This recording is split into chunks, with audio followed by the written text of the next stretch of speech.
श्री गणेशाय नमः। ओम सर्वदेवाय नमः। ओम। जय श्री हरि। सभी को राम राम। आज दिनांक 27 अगस्त 2023 दिन शनिवार है। आज पुत्रदा एकादशी है। शास्त्रों में पुत्रदा एकादशी व्रत का विशेष महत्व बताया गया है। इस व्रत को करने से साधक को भगवान विष्णु की विशेष कृपा प्राप्त होती है और साधक की सभी मनोकामनाएं पूर्ण होती हैं। चले व्रत कथा सुनते हैं। पुत्रदा एकादशी का महत्व। श्री युधिष्ठिर कहने लगे, हे भगवान, मैंने श्रावण माह के कृष्ण पक्ष की कामिका एकादशी का सविस्तार वर्णन सुना। अब आप मुझे श्रावण शुक्ल एकादशी का क्या नाम है, व्रत करने की विधि तथा इसका महात्म्य कृपा करके कहिए। मधुसूदन कहने लगे कि इस एकादशी का नाम पुत्रदा एकादशी है। इस एकादशी को पवित्रा एकादशी भी कहा जाता है। पुत्रदा एकादशी व्रत करने वाले व्यक्ति को पूजा के बाद श्रावण पुत्रदा एकादशी व्रत की कथा ज़रूर सुननी चाहिए। ऐसा करने से व्रत पूर्ण होता है और मनोकामनाएं पूरी होती हैं। अब आप शांतिपूर्वक इसकी कथा सुनिए। इसके सुनने मात्र से ही वाजपेयी यज्ञ का फल मिलता है। पुत्रदा एकादशी व्रत कथा। द्वापर युग के आरंभ में महिष्मती नाम की एक नगरी थी, जिसमें महीजित नाम का राजा राज्य करता था। लेकिन पुत्रहीन होने के कारण राजा को राज्य सुखदायक नहीं लगता था।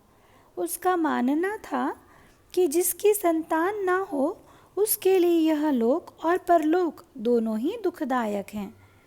पुत्र सुख की प्राप्ति के लिए राजा ने अनेक उपाय किए, परंतु राजा को पुत्र की प्राप्ति नहीं हुई।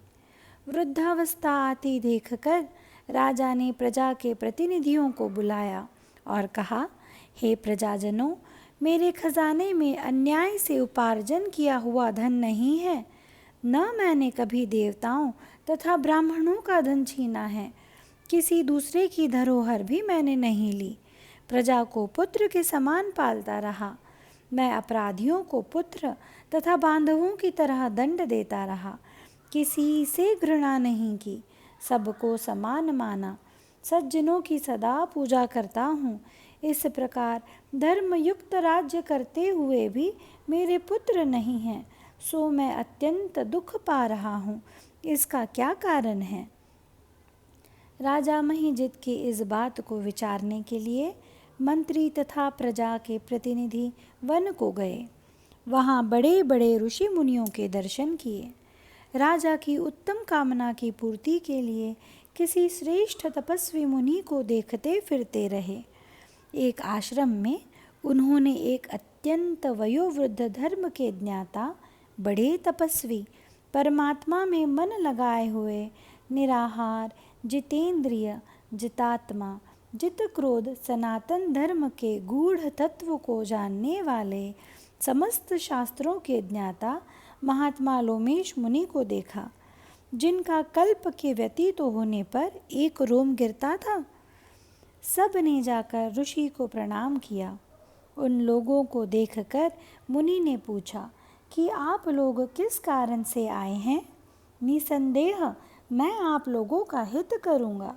मेरा जन्म केवल दूसरों के उपकार के लिए हुआ है, इसमें संदेह मत करो।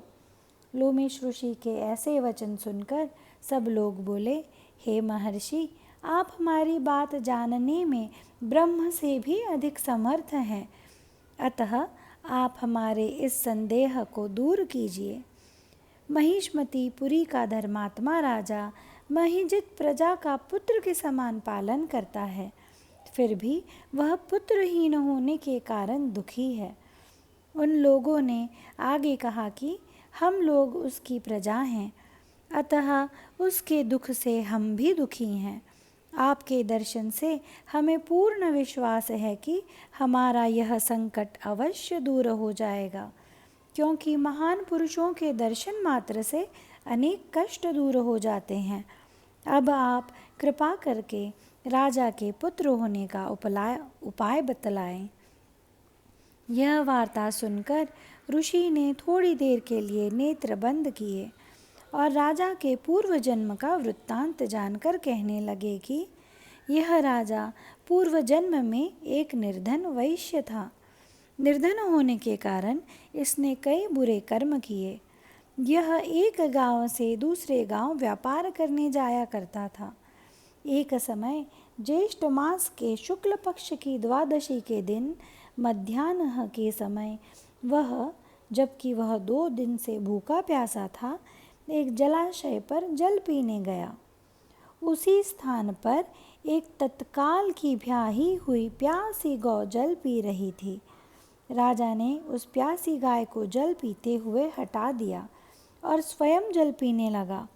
इसलिए राजा को यह दुख सहना पड़ा। एकादशी के दिन भूखा रहने से वह राजा हुआ और प्यासी गौ को जल पीते हुए हटाने के कारण पुत्र वियोग का दुख सहना पड़ रहा है।